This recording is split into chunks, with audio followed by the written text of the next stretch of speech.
Bien. Bueno, el día de hoy continuamos con este estudio de Oseas 10. En el estudio anterior sufrimos un déficit de señal de internet, pues sí, no pudimos terminar hasta donde habíamos dicho que íbamos a quedar. Pero el día de hoy pues retomaremos un breve, muy breve repaso, solamente una lectura de los versículos que ya vimos en el estudio anterior, pues, y luego continuaremos hasta el final de este capítulo, hasta el verso número 15. Bueno, Oseas 10, lo hemos titulado Un amor dividido. Y si pues estudiamos los versos anteriores, el verso número 2, pues ahora entendemos a qué se refiere esto de que el amor de Efraín estaba dividido. Oseas 10:1 empieza diciendo, Israel es una frondosa viña que da fruto abundante, pero fruto para sí mismo. Habíamos visto que el fin de una viña era dar fruto para los demás, pero en este caso Efraín se había llenado de egoísmo y pues todo el fruto que él producía era para sí mismo. Y conforme a la abundancia de su fruto, conforme a todas sus riquezas, multiplicó también los altares. Conforme a la bondad de su tierra, aumentaron sus ídolos. Y vimos cómo estas riquezas fueron las que hicieron desviar su corazón hacia la perdición, hacia la idolatría, que los llevaría después hacia la perdición. Oseas 10:2 al 3 dice, está dividido su corazón. Y esto lo estudiamos de que el corazón de Efraín estaba dividido entre Dios y entre los ídolos. Estos ídolos eran básicamente Baal y Acera. Entonces ellos adoraban a Dios a su manera y a la vez también adoraban a Baal. Y vimos todo este relato de Elías cuando él dice, bueno, decídanse qué es lo que ustedes quieren. Si quieren a Dios, quédense con Dios. Si van a adorar a Baal, pues quédense con Baal, pero no tengan un corazón dividido, porque a Dios no le gustan las cosas a medias. Dios quiere que seamos solamente y puramente de Él. Ahora serán hallados culpables a causa de todo este pecado de egoísmo y a causa de su idolatría. El Señor demolerá sus altares y va a destruir sus ídolos. Seguramente dirán ahora, no tenemos rey, porque no temimos al Señor. Y también repasamos cómo está escrito en el libro de los reyes que Oseas, no el profeta, sino Oseas, hijo de Ela, fue llevado cautivo y puesto en cárcel por los asirios previo a que todo lo que era Samaria fuera exiliada. Y aunque existiera el rey, ¿qué haría el rey por nosotros? ¿Quién podría salvar a Efraín de este pueblo tan terrible que era Asiria? Solamente la mano del Señor. Versículo 4. Han hablado palabras jurando en vano al hacer pacto. Era otra característica más de Efraín, que eran de palabras superficiales. Ellos no mantenían sus promesas, no mantenían su palabra, pues hablaban con superficialidad y pues era un tiempo en el que no se respetaban los pactos, no se respetaba el matrimonio, no se había respetado el pacto con Dios. Y por tanto el juicio florecerá como el ajenjo en los surcos del campo.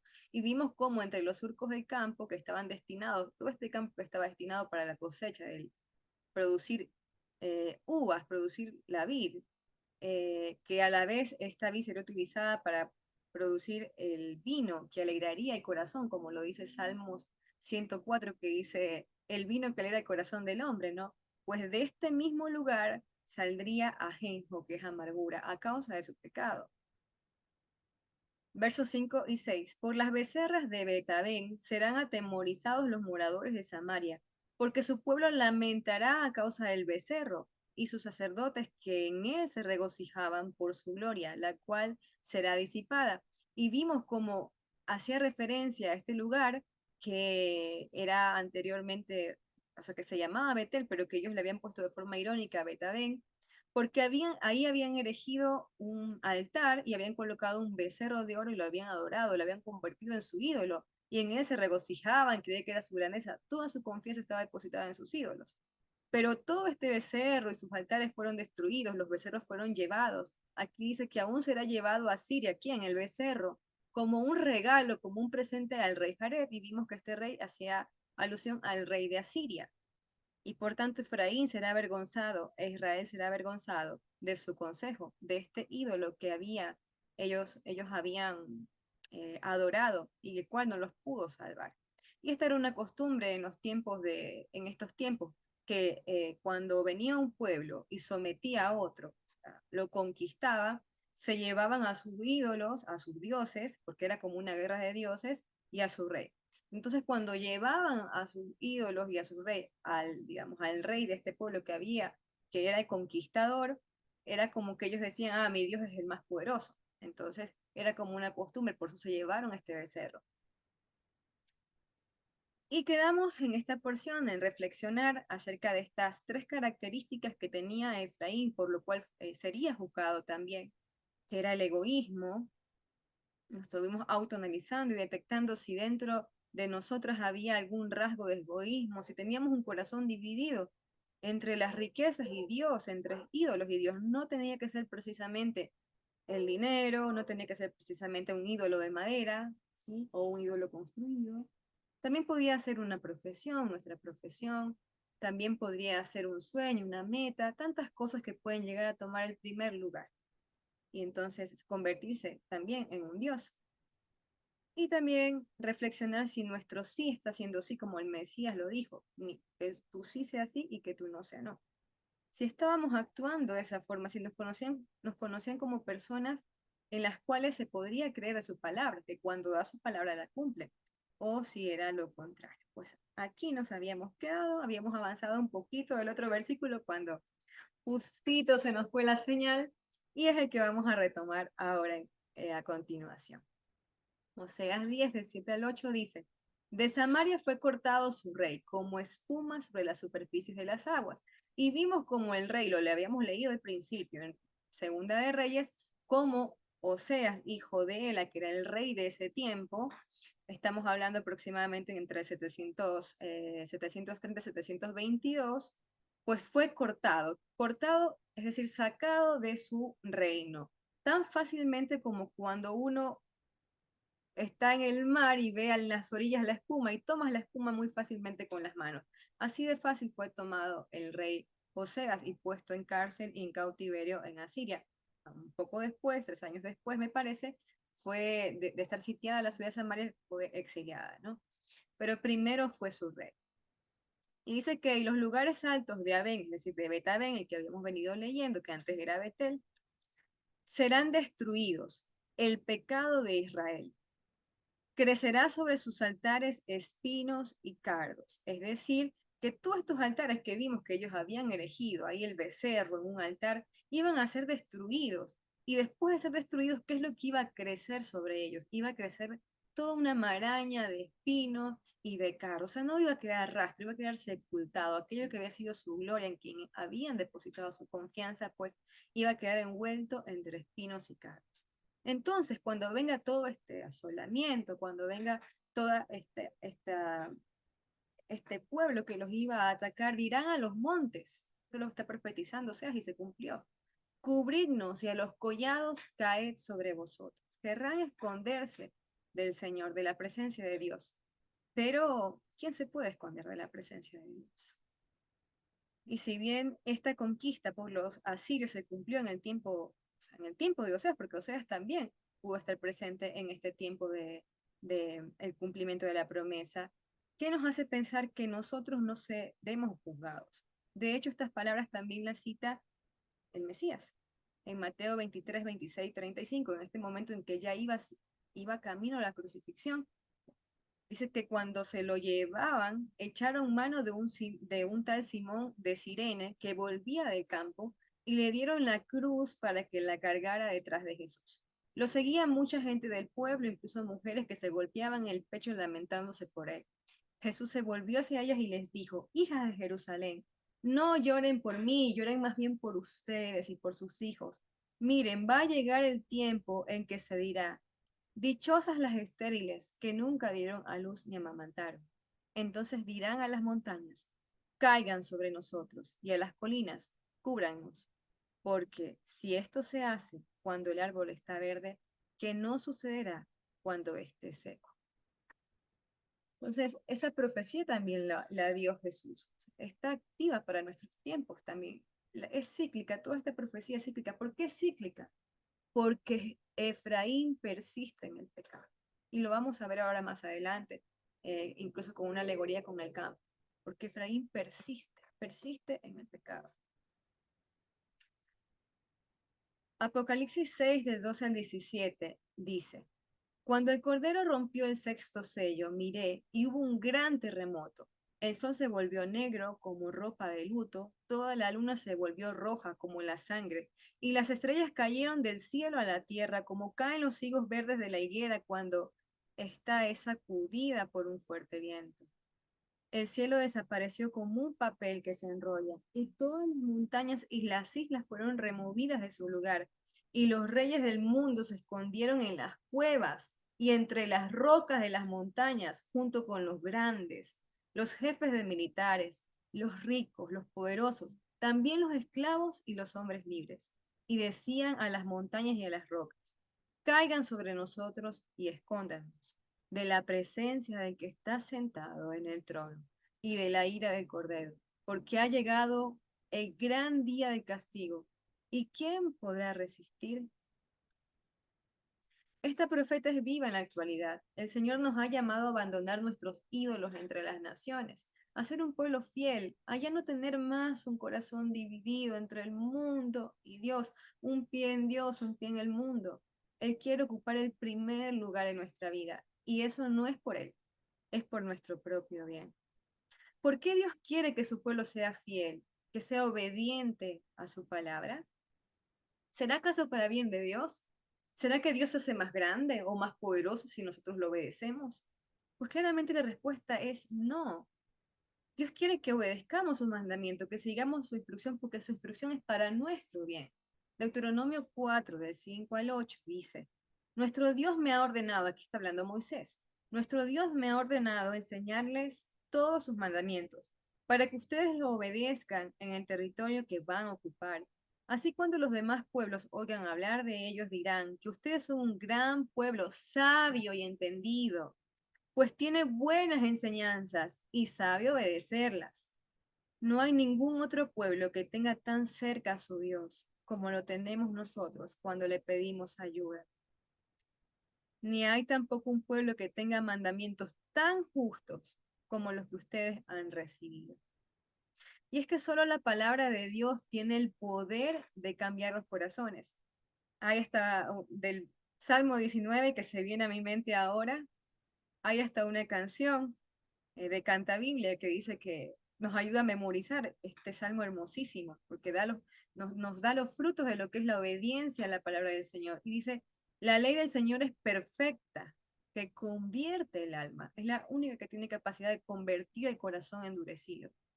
El testimonio del Señor es fiel, que hace sabio al sencillo.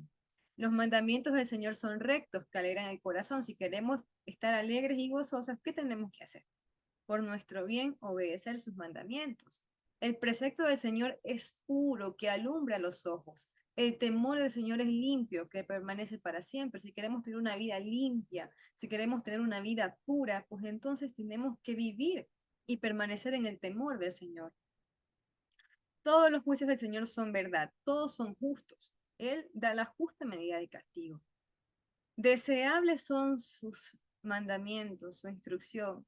Son tan deseables, más deseables que la miel que destila de panal a nuestra boca. Es más deseable que el oro refinado, más dulce que la miel. Eso es su palabra. No es para nuestro mal, no es un yugo duro de cargar, no. Antes su palabra nos da libertad, nos hace libres. Así como lo dijo el Señor y como lo dijo también eh, David, el rey David, lo dijo: guardaré tus mandamientos y andaré en libertad. Esa es la definición de estar libres, es guardar sus mandamientos. Y lo mismo dijo el Mesías: conocerán la verdad y la verdad los hará libres. Porque esta verdad es la que nos da la verdadera libertad, no la que dice el mundo, que se llama libertinaje, hacer lo que tú quieras, vivir a tu modo, ¿no? Esta es nuestra libertad porque nos trae pureza, rectitud, porque nos limpia, porque nos da gozo, porque convierte nuestra alma, porque convierte nuestro corazón endurecido. El Señor nos escogió como un linaje apartado para Él, como un real sacerdocio, como una nación santa, como un pueblo adquirido, para que anunciemos las virtudes ¿de quién? Del Mesías. ¿Y cuáles son las virtudes del Mesías? Es obediencia a la palabra del Señor. Ese Mesías que nos llevó de las tinieblas a su luz admirable. ¿Y cómo vamos a anunciar esa palabra nosotros? ¿Solamente con voz? ¿Voz al cuello como los profetas? También debemos seguir ese ejemplo de los profetas, que era que ellos eran testimonios vivos de que ellos obedecían sus mandamientos. Oseas 10:9 al 10 dice lo siguiente: Desde los días de Gabaá has pecado, oh Israel. Desde los días de Gabaá, aquí va a recordar un suceso, Oseas, terrible que ocurrió en Israel. Y dice que desde aquel tiempo que ocurrió aquel suceso, pues ha seguido pecando Israel. ¿Y a qué se va a referir esto? ¿Por qué cita Gabaá? Y esto también lo vimos en el capítulo 9. Esto se remonta a los tiempos de los jueces. Solamente había pasado pocos años desde que ellos habían entrado a la tierra prometida y parecería que impresionante, pero es que así somos los seres humanos.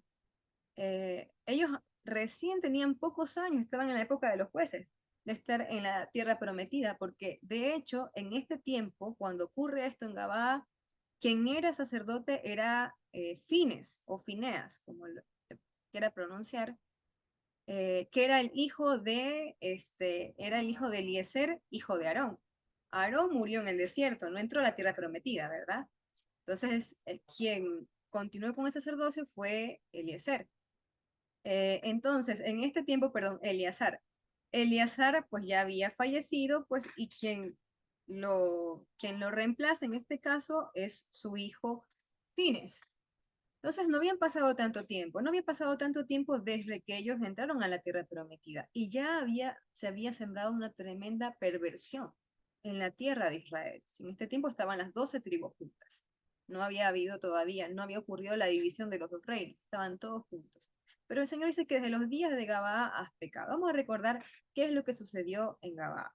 Vamos a hacer un breve resumen. Eso se encuentra registrado en Jueces capítulo 19, 20 y 21. Y lo que ocurrió fue que había un levita. Un levita había tomado una concubina, pero esa concubina había sido infiel. Cuando esta concubina le fue infiel, luego después de esto, se fue a la casa de su padre, que vivía lejos de donde estaba este levita.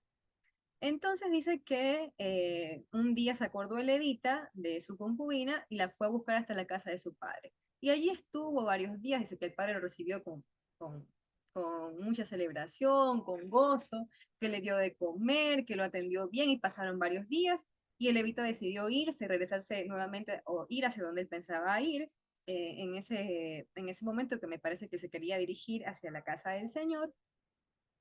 Y dice que él le detenía el suegro. El suegro decía, no, ve mañana porque alégrate un día más, come conmigo. Y así pasaron varios días hasta que el hombre dijo, no, ya hoy sí me voy. Tomó a su concubina, tomó a su asno y tomó un criado que había llevado y pues quiere emprender su viaje. Pero le advierte el suegro, mira que ya es tarde y te va a agarrar la noche y es peligroso. El levita no tomó en cuenta ese consejo y pues empezó su viaje. Así que bueno, empezaron a caminar con el asno, la concubina sobre el asno, el criado, y le agarran la noche justo llegando a una ciudad que se llamaba, que era la ciudad de los Jebuseos, Jebú. Este Jebú es quien más adelante va a ser Jerusalén, cuando el rey David la conquista, pero hasta aquí no habían sido conquistados los jebuseos. Y por tanto dice que este pueblo era un pueblo pagano. Y él dijo, bueno, nos agarró aquí la noche, pero no vamos a pasar en una tierra de paganos. Vamos a pasar la noche en Gabaa, que era la tierra de Benjamín, de la tribu de Benjamín. Dice que estuvieron por mucho tiempo en la plaza y que nadie los hospedaba, hasta que en la noche, ya bien tarde en la noche, venía regresando del campo un anciano, dice que los vio, les preguntó, pues, ¿qué están haciendo aquí? Y le dijeron, bueno, nadie nos ha dado posada y queremos descansar para emprender nuestro viaje mañana. Y él les dice, bueno, entren en mi casa, que yo tengo comida suficiente para tu concubina, para ti, para tu criado y también para tu asno. Dice que entraron, pero cuando estaban dentro, lo rodearon, empezaron a rodear la casa hombres de Benjamín que querían conocer a Levita. Ya sabemos que cuando la palabra de Dios dice conocer, se refiere a tener intimidad. O sea, querían violarlo directamente a Levita. Entonces, podemos entender que se había depravado tal punto Benjamín, estos hombres de Benjamín, que eran homosexuales. No había ya homosexualidad en este, perversión sexual.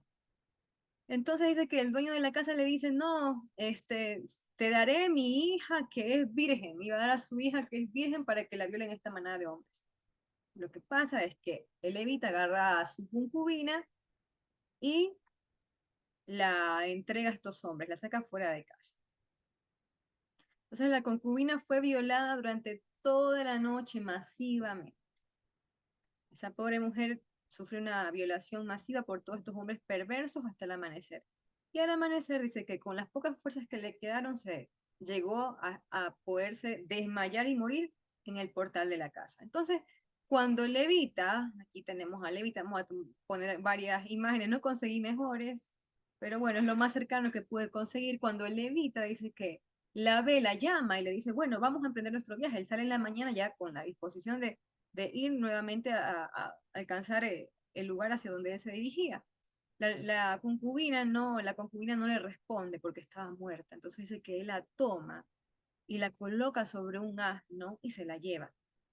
Y cuando él, lo que él hace, el acto que hace, acto siguiente es tomar a esta mujer y cortarla en 12 porciones. La corta en 12 porciones por sus 12 articulaciones, dice allí. Y envía cada una de estas porciones o cada miembro de esta mujer a todas las tribus de Israel. Entonces, cuando esto pasa, empiezan los líderes de Israel a preguntarse qué era lo que había sucedido para que él haya enviado estas porciones del cuerpo de esta concubina. Y él les cuenta lo que pasó, cómo esta mujer, cómo ellos quisieron violarlo y cómo esta mujer fue violada toda la noche por muchos hombres hasta que la mataron, que habían cometido una cosa tan horrenda con esta mujer. Entonces llaman a todos los líderes de las 11 tribus y hacen un consenso, dicen, ¿qué vamos a hacer? Consultan con Fines, que era el sumo sacerdote, consultan a Dios y deciden ir en guerra contra Benjamín, contra Gabaa, contra Benjamín. Dice que se juntaron muchos de los valientes y fueron en contra de Benjamín. Y ustedes pueden leer ahí a través del capítulo 20 y luego 21 que fueron miles los que fueron muertos. Fueron miles los que fueron muertos. Pero lo más interesante de esto, o una de las cosas más interesantes, es que los benjamitas salieron a luchar contra ellos. Es decir, que en vez de arrepentirse de su pecado y que habían cometido, creyeron que en sus fuerzas iban a poder vencer a las 12 tribus. A la final hubieron pocos sobrevivientes. Y estos hombres que sobrevivieron de Benjamín, ellos habían decidido, las 11 tribus habían jurado no darle ninguna mujer de ellos, o sea, de estas tribus, para la tribu de Benjamín, por la atrocidad que habían cometido. Pero después de que habían sobrevivido, que todo esto pasa, se lamentan, ayunan porque han perdido una tribu, quedan unos pocos sobrevivientes, que no eran tan pocos, eran más de 400. Y dice que no tenían mujer. Entonces empiezan a hacer como una revisión de todos los territorios que sí habían venido a luchar, de las 11 tribus que habían luchado contra Benjamín, y encuentran que había un territorio que no había venido a luchar. Entonces deciden ir en contra de ese territorio, que eran sus mismos hermanos, y aniquilarlos a todos. Y solamente dejar a las que eran vírgenes, a las doncellas, y traerlas. Entonces lo que hicieron fue que mataron niños, mataron adultos, hombres, mujeres, todo destruyeron de sus mismos hermanos, porque no habían subido a pelear contra Benjamín en un solo, porque se quedan como un solo hombre, que ellos se unieron tanto que eran como un solo hombre. Como este grupo no quiso unirse, pues los mataron. Y a estas 12 mujeres, perdón, a estas doncellas y a estas mujeres las trajeron para estos varones que habían sobrevivido. Pero dice que cuando las repartieron, faltaron mujeres. Entonces no sabían qué hacer. Imagínense en qué situación. Yo solo pienso en eso y digo, ay Dios, ¿no? ¿Qué tiempos? Y bueno, esta perversión continúa hasta nuestros días. Entonces dice que ellos decidieron que para estos hombres, cuando las mujeres de Israel, doncellas y vírgenes, estando en las fiestas del Señor, salieran a cantar en sus coros y a danzar, pudiesen ir una vez por año a estas fiestas y raptárselas. Es decir, básicamente secuestrarlas y llevar mujer para ellos. Se las llevaban, las secuestraban y se las llevaban hacia Benjamín. Bueno, y así esta tribu nuevamente procreó hasta que volvió a crecer, pues, y no se perdió la tribu de Benjamín, que es lo que ellos no querían. Y nos horrorizamos al ver todas estas cosas espantosas en Israel. Habían caído en una terrible depravación y ausencia de total misericordia. El levita que tenía una concubina que le fue infiel. Los hombres de Benjamín que querían violar al levita, es decir, no, eran homosexuales. La concubina que fue violada masivamente. Las mujeres doncellas entregadas a los de Benjamín, a los que habían sobrevivido. Y luego, como si fuese poco, mujeres que eran literalmente secuestradas. ¡Wow! Actualmente todo esto ocurre también. Pero ¿dónde empezó todo? O sea, ¿cuál es la raíz del pecado? ¿Dónde empezó todo? La avaricia, el amor al dinero, el ego, como inicia describiendo a Israel, a Efraín, este capítulo 10 de Oseas, puede llevar a cometer actos terribles. O sea, un pecado lleva a otro. A veces empieza por algo pequeñito, pero ese pequeñito se va haciendo más grande, más grande, más grande. Y así como un mandamiento, obedecer un mandamiento, nos lleva a obedecer otro mandamiento, un pecado nos lleva a cometer otro pecado. Entonces, hoy lo podemos ver también, un ejemplo, yo vuelvo con los corruptos, los narcopolíticos, porque es justamente lo que está atravesando mi país, pero lo podemos ver en los grandes narcotraficantes y en los delincuentes, que llegan a un estado de maldad y depravación tan grande, y todo empezó ¿en dónde? En la avaricia, en el amor al dinero. Es solo cuestión de tiempo, un pecado pues va a llevar al otro. En Primera de Timoteo 6, Pablo nos habla sobre contentamiento y empieza diciendo que es una gran ganancia si hay piedad acompañada de contentamiento, porque nada trajimos al mundo, todos vinimos desnudos y desnudos pues nos hemos de ir de este mundo. Así que si tenemos sustento, abrigo, pues deberíamos estar contentos con aquellas cosas que pidió Jacob, ¿no? Seguridad, sustento, abrigo, y con eso era suficiente, ¿no? Porque dice que los que se quieren enriquecer van a caer en tentación, en codicia. Y esto hunde a los hombres en destrucción y perversión, porque raíz, aquí lo dice, raíz de todos los males es el amor al dinero, el cual, codiciando algunos, se extraviaron de la fe y fueron traspasados de muchos dolores. Habíamos citado también las palabras de David que dijo, Señor, inclina mi corazón a tus estatutos y no a la avaricia, porque si no se extraviaría de su fe, ¿no? Esa es la consecuencia del amor al dinero de este Dios. Desde los días de Gabaa ha pecado Israel. Y la historia se repite. Me gusta esta traducción, es más sencilla. Siempre la traducción de Reina Valera va a ser más compleja. En realidad es una traducción más complicada de entender, pero también es una traducción que tiene más detalles. Por tanto, es la que generalmente utilizamos para el estudio bíblico, ¿no? Y también, por ejemplo, en el Strong es la que podemos encontrar subrayadas palabra por palabra su significado en hebreo, ¿no? Pero hay otras traducciones como la NBI, por ejemplo, la TLA, la traducción, que es la traducción actual, nos puede ayudar, en lenguaje actual, nos puede ayudar a entender mejor este aspecto, ¿no? Y dice, desde los días de Gabaa has pecado Israel, allí estuvieron.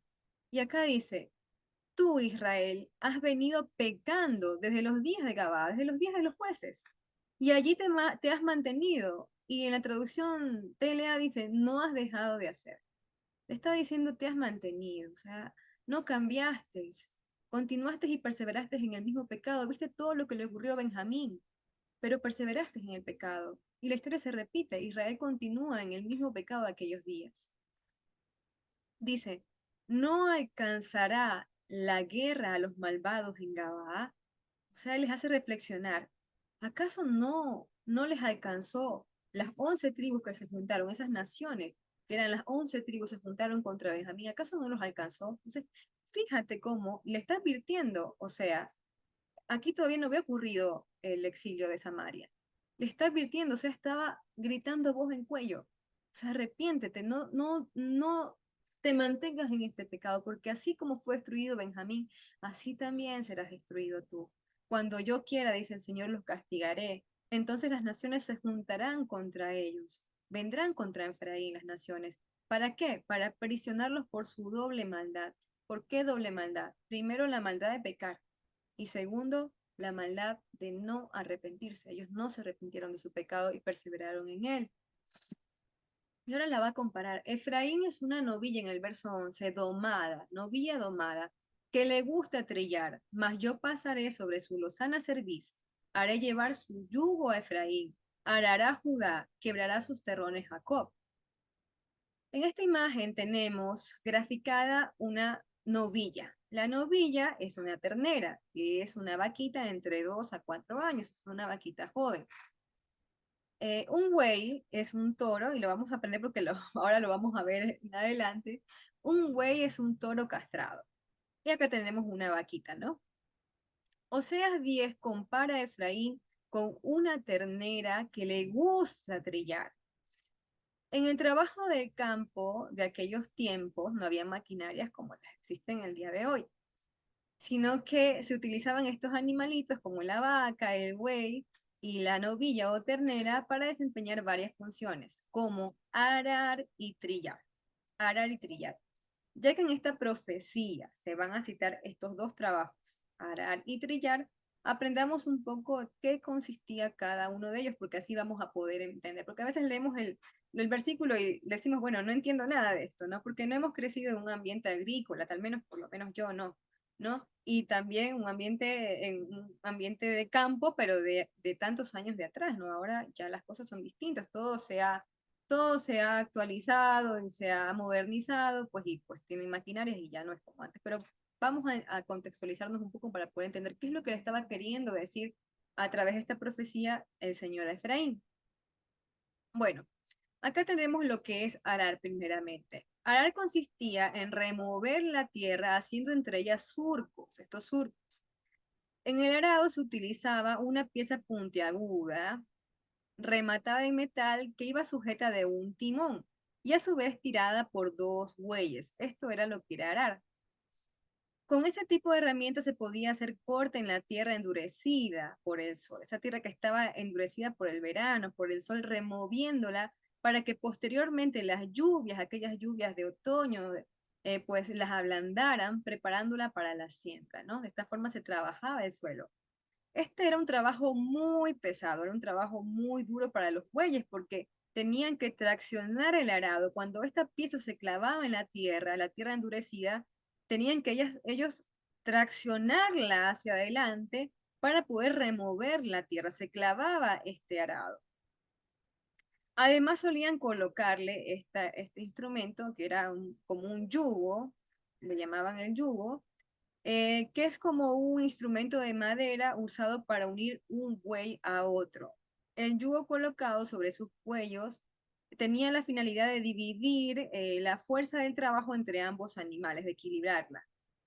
Para poderle colocar estos yugos o este yugo a estos bueyes, ellos tenían que tener un cuello bien fuerte, tenían que ser robustos y tener un cuello fuerte, un cuello duro, porque este es el apoyo en que se iba a colocar el yugo para realizar el trabajo. Entonces, son las características de lo que era el arado. El arar constituía un trabajo sumamente complicado para los bueyes, ¿no? Para los bueyes. Entonces, veamos ahora en qué consiste trillar, qué es trillar.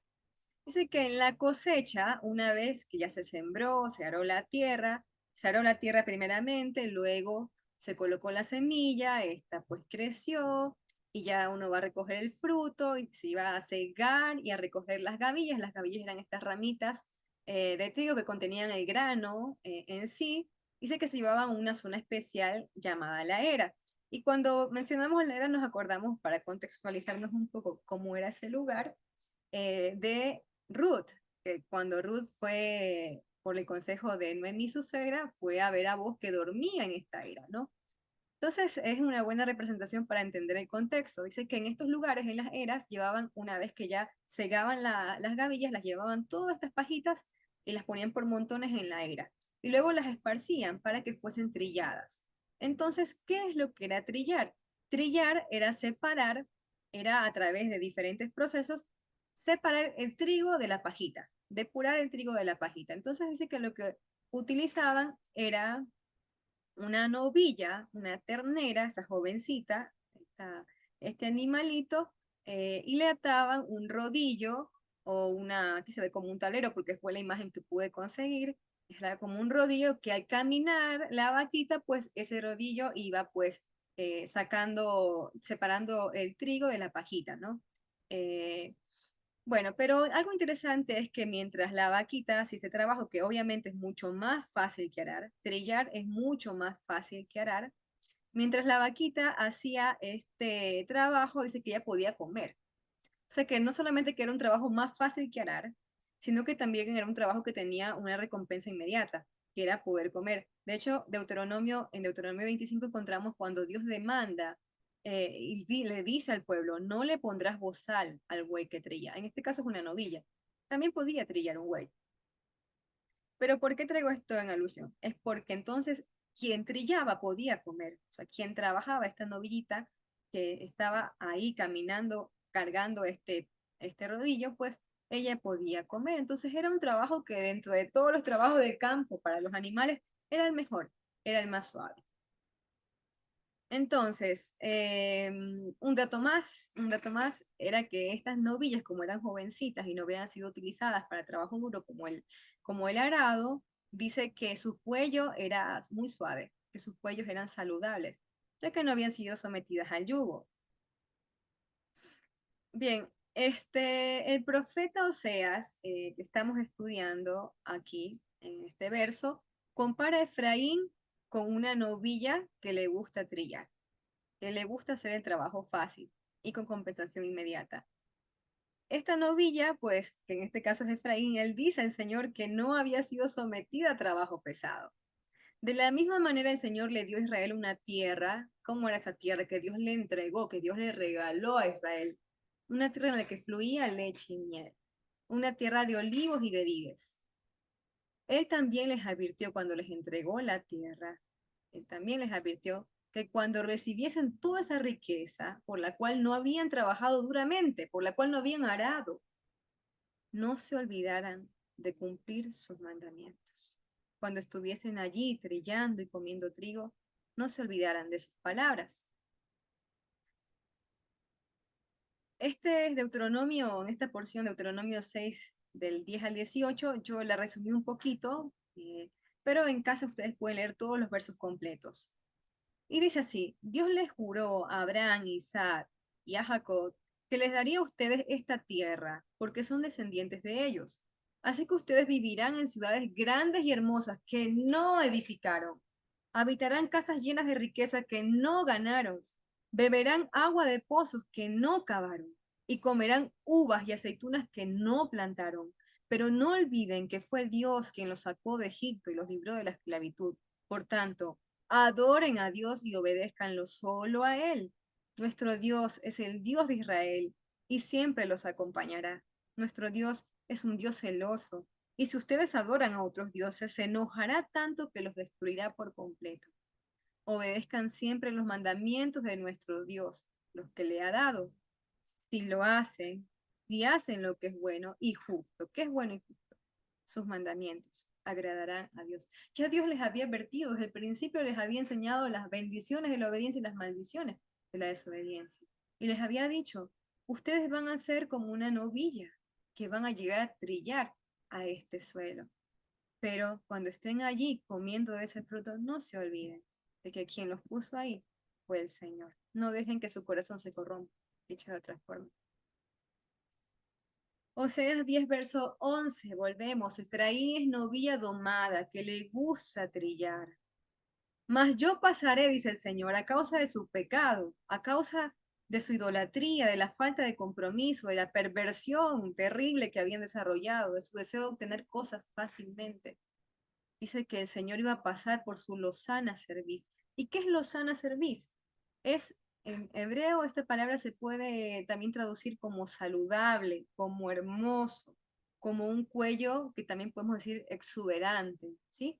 Entonces, esa novilla que era jovencita, que no había sido colocado su yugo, dice el Señor que a causa de su pecado, ahora el Señor le pondría ese yugo, pasaría por su servicio y le pondría ese yugo. Entonces dice que araría, dice que llevaría el yugo a Efraín, que arará a Judá, y tenemos dos bueyes, y quebrará sus terrones, es decir, preparará la tierra, quebrará los terrones porque esa tierra era dura, quebrará sus terrones Jacob. Verso 12 dice, sembrad para vosotros en justicia, segad para vosotros en misericordia. Y continúa haciendo alegoría en relación al campo y dice, si tú siembras justicia, vas a sembrar misericordia. Es un llamado. Siembra en justicia para que siembres en misericordia, porque lo que nosotros sembramos es lo que vamos a cosechar. Gálatas 6:7 dice Pablo, no se dejen engañar. Nadie puede burlarse de Dios. En otras versiones, Dios no puede ser burlado. Lo que el hombre sembrare, eso cosechará. Y en esta versión, siempre se cosecha lo que se siembra. O sea, no esperemos sembrar manzanas y cosechar, qué sé yo, otra fruta cualquiera. ¿No? Lo que sembremos, esa semilla, de eso mismo vamos a cosechar. Y dice, haced para vosotros barbecho. ¿Qué es barbecho? Porque aquí por lo menos yo no entendía, porque son actividades del campo. Sigue siendo alegoría en relación al campo, porque es lo que ellos tenían en ese tiempo. Ellos no tenían industrias, no tenían otras cosas. Su mundo se movía en relación a la agricultura. Por eso es que los profetas utilizan siempre y constantemente ejemplos y alegorías en relación al campo. Dice, haced para vosotros barbecho. Sé que el barbecho consistía en dejar descansar la tierra por uno o varios años, antes de volverla a cultivar, en donde se hace la limpieza de esta, se empieza a sacar escombros, malezas, espinos. Entonces se dice que la tierra se barbecha, es decir, que la tierra se labra, se empiezan a abrir surcos con el fin de tenerla lista para la siembra. Entonces, esta tierra que se va a barbechar, se tiene que barbechar, ¿por qué? Porque es una tierra dura que no está lista para la siembra.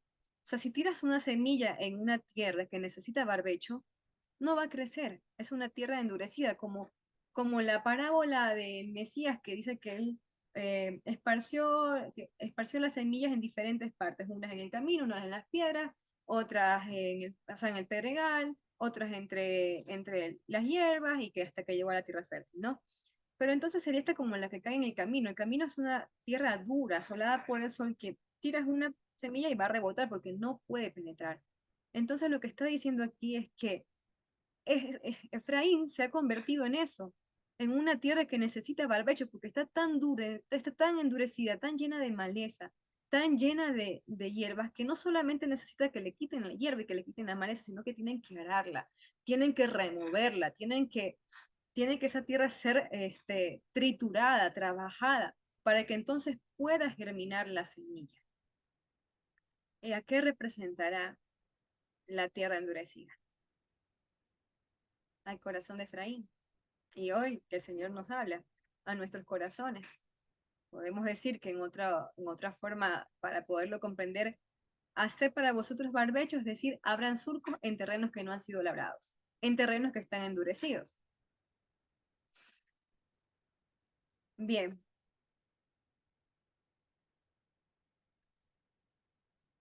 continúa diciendo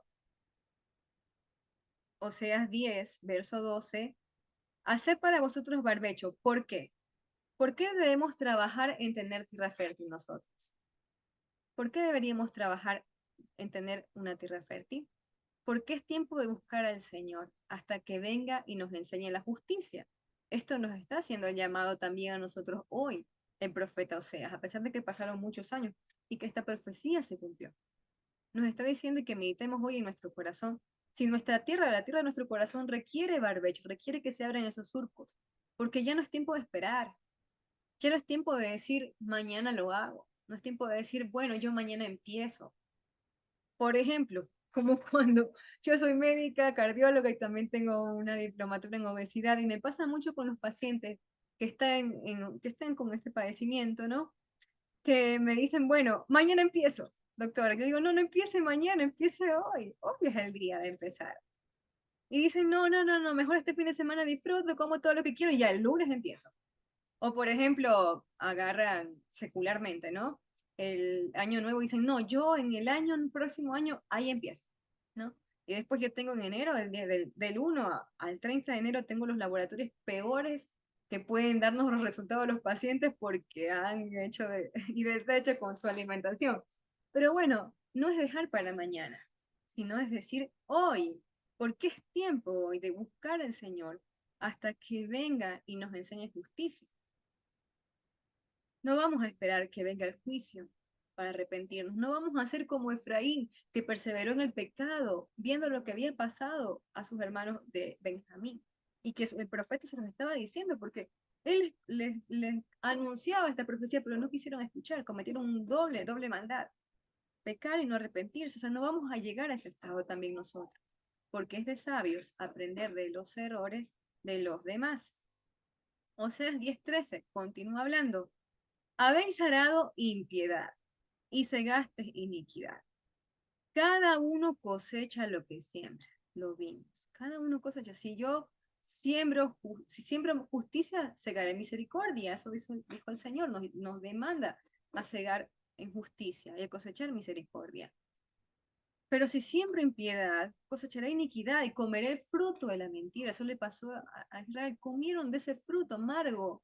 Ese ajenjo fue del que se alimentaron, ya no del vino de uvas que era su corazón, sino de la amargura. ¿Por qué?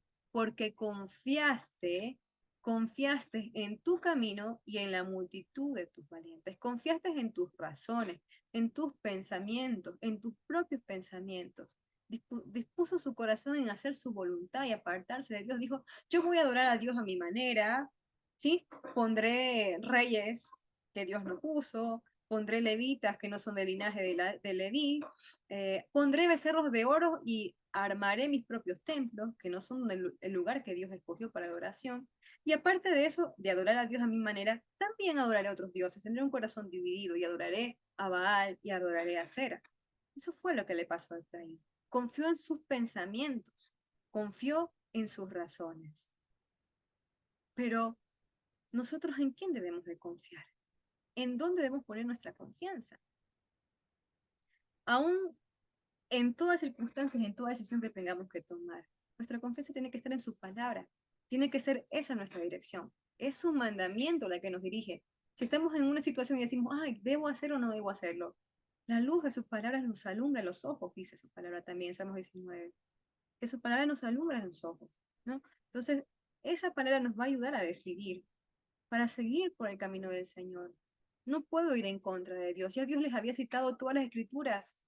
El Señor les dio Deuteronomio como un repaso de toda la ley. Y a pesar de eso, se olvidaron. Y a nosotros también nos pasa. Que aunque el Señor nos viene hablando y diciendo, ¿y qué nos pasa? Somos como Efraín, persistiendo en el mismo pecado. Como que mejoramos y otra vez vamos para atrás, ¿no? Es que el ser humano también tiene esa tendencia, pero constantemente debemos buscar la voluntad del Señor. Debemos buscar su palabra, que es buena, agradable y perfecta. Es ahí donde debemos caminar en justicia para cosechar misericordia. Entonces, cuando vienen también dificultades, ¿dónde está nuestra confianza? Dice que ellos cuando vinieron sus dificultades pensaron en el rey. Ay, no tenemos rey, se llevaron Oseas y ahora ¿quién nos va a proteger? Ese mismo rey que era más corrupto o igual de corrupto que ellos. Pues después se dieron cuenta que solamente la mano de Dios los podía salvar. Entonces, cuando vienen momentos de dificultad, ¿dónde está nuestra confianza? ¿En dónde ponemos nuestra confianza? Y dice Salmos 27, así lo dice David. Estos confían en carros y en caballos, es lo que ellos tenían en ese tiempo, sus ejércitos, ¿no? Mas nosotros, del nombre del Señor nuestro Dios, tendremos memoria. Es decir, que cuando vengan las adversidades, tendremos memorias de los grandes hechos que el Señor ha mostrado hacer, que Él nos ha mostrado quién es Dios, como al Dios que adoramos. La canción que cantábamos la semana pasada, decíamos, el Dios que adoramos, ¿quién es? O sea, cada uno de sus atributos, que que Él es todopoderoso, que Él pudo resucitar a los muertos. O sea, en Él está nuestra confianza. Tendremos memoria de lo que Él hizo por nosotros. A Efraín, Dios mismo lo había sacado del desierto, había abierto el mar, los había hecho pasar en seco también. Después también a través de un río, o sea, no fue suficiente como vencieron todos estos pueblos, que no fue por su fuerza, sino por la fuerza de Dios. Cómo se detuvo el sol cuando Josué dijo que se detuviera el sol para poder continuar con la lucha y vencer. Entonces, todas estas cosas que Dios ha hecho y que también hace en nuestras vidas, deben hacernos recordar y confiar, poner nuestra confianza en Él. Porque nosotros del Señor, del nombre del Señor, debemos tener memoria. Pero somos frágiles, es verdad, y es humano, y Jesús también nos lo pudo contar, y de esta forma también nosotros nos podemos, de alguna forma, nos podemos comparar o podemos, se me va la palabra en este momento, pero eh, podemos asemejarnos a este hombre que tenía un hijo endemoniado, que dice que desde que era niño lo tomaba y cuando el demonio lo poseía, dice que lo tiraba al fuego, lo hacía quemar para matarlo, o al agua para también ahogarlo, que le salía espuma por la boca, era un demonio mudo, dice que era. Y dice que los discípulos no le pudieron sacar el demonio. Entonces se acerca a Jesús y le dice al hombre, al padre de este joven, ¿tú crees que yo puedo hacerlo? Y dice que el hombre le dijo lo que nosotros responderíamos sinceramente, ¿no? Sinceramente responderíamos lo mismo. Señor, yo creo, pero ayúdame en mi incredulidad. En otras versiones, aumenta mi fe. Ayúdame en mi incredulidad. Señor, ayúdame a creer que tú puedes hacerlo. Y esa es nuestra oración. Y la semana pasada también habíamos escuchado una canción que habla acerca de que todo estará bien. Y esta canción justamente a mí me gusta mucho porque hace ver la realidad del ser humano, ¿no? Contra la cual luchamos constantemente. Y dice esta canción, decía, Señor, tú dices que todo estará bien. Señor, tú dices que todo estará bien, pero mis circunstancias dicen que no lo estarán. Necesito tu palabra que me abrace hoy. Necesito un milagro, por favor. Y luego le dices que tienes todo el universo en tus manos, pero mi mundo se derrite como se derrumba como arena y sol. Dice esta canción de esta forma, ¿no? Pero le pide al Señor que ella puede tomar todas sus piezas rotas y volverla a armar. Le pide también, le dice, recuérdame que nunca fallarás y que todo va a estar bien. Entonces todos estamos en estas circunstancias, ¿no? Creyendo que todo estará bien, pero también luchamos contra sentirnos como los castillos de arenas que se derrumban ante el sol. Luchamos con sentir como que nuestra barca no llega a su puerto, ¿no? Porque ponemos nuestros pensamientos en nosotros mismos, pero cuando nos despojamos de nuestros pensamientos y confiamos en el nombre de Dios y recordamos lo que el Señor ha hecho, es entonces cuando viene nuestra paz y nuestra calma, ¿no? Y es a lo que el Señor nos demanda, que no seamos como Efraín, que creyeron en todo su poder, en toda su gloria, sino que confiemos en su nombre y que tengamos memoria de él. Estamos finalizando. Israel confió en su propio camino, confió en su ejército, en sus valientes, pero al final dice que por tanto, al final de este capítulo, en tus pueblos se levantará alboroto y todas tus fortalezas serán destruidas, todas sus fortificaciones, ni siquiera su ejército lo podía salvar.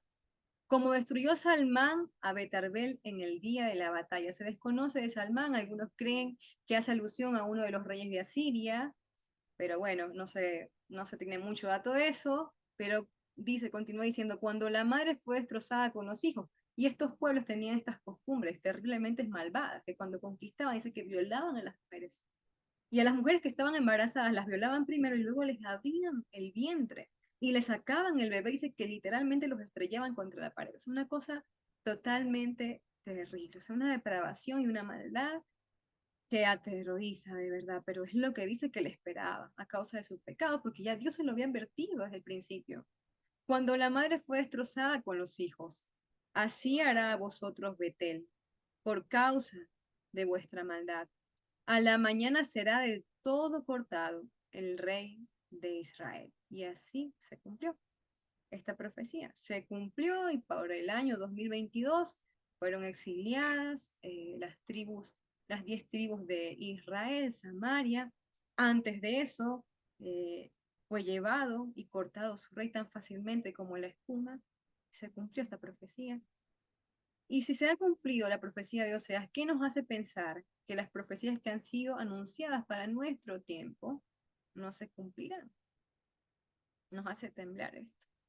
Es tiempo de buscar al Señor, como lo dijo Oseas, hoy nos lo dice. Es tiempo de buscar al Señor hasta que venga y nos enseñe justicia. A través de este capítulo hemos reflexionado sobre los diversos pecados en los que Efraín había sucumbido y por el cual Dios lo juzgó.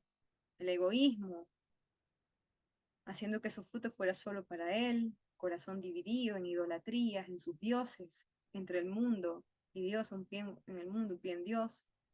Su facilidad de palabras, no cumplían sus promesas, no podían cumplir los pactos, divorcios, falta de compromiso. Sus palabras eran superficiales. Y hoy hemos aprendido que continúa siendo igual, que mucho no ha cambiado. Que como en los tiempos de los jueces, cada quien hacía lo que bien le parecía, hasta el día de Oseas en ese tiempo, perseveró Efraín. Y hasta el día de hoy, su pueblo también continúa perseverando en los mismos pecados. A través de la alegoría con el campo hemos reflexionado el estado de nuestro corazón, si es que está apto para la siembra o tenemos que hacer barbecho, si tenemos que trabajar, romper, remover, sacar la maleza, la hierba, pero triturar esa tierra para que cuando venga la lluvia se ponga blanda y cuando venga la semilla, pues esa semilla pueda fructificar. Y finalmente, ¿qué semilla estamos sembrando? ¿Qué estamos sembrando? Pues si sembramos en justicia, segaremos en misericordia. Y vamos a orar para que el Señor pues nos ayude a dar esta tierra. Yo creo que todos necesitamos ser arados, todos tenemos que hacer barbecho para que esta semilla del Señor pueda dar fruto, porque si nuestra tierra está dura, si nuestro corazón está endurecido, la semilla nunca va a poder fructificar. Amado Señor Padre, gracias por tu palabra y por ponernos estos ejemplos que ocurrieron, Señor, hace más de 700 años antes de la venida del Mesías, Señor, que ocurrieron, Padre, hace más de 2000, casi 2800 años, Señor, desde nuestra existencia, Padre. Todos estos hechos nos recuerdan tu poder, Señor, y que tú eres un Dios justo, Señor, que no tendrás por inocente al culpable, Padre. Ahora te pido, Señor, en este día que nos ayudes a barbechar, Señor, la tierra de nuestro corazón, que nos ayudes a sembrar en justicia para cegar misericordia. Señor, que seamos sabios para aprender del error de los demás. Y Padre amado, no perseveremos en el pecado de Efraín. Te damos gracias porque sabemos que aún volver a ti es un don tuyo, Señor. Que aún volvernos a ti, Señor, depende de ti. Así como lo pidió, Señor Jeremías en Lamentaciones, vuélvenos a ti, Señor, y entonces nos volveremos.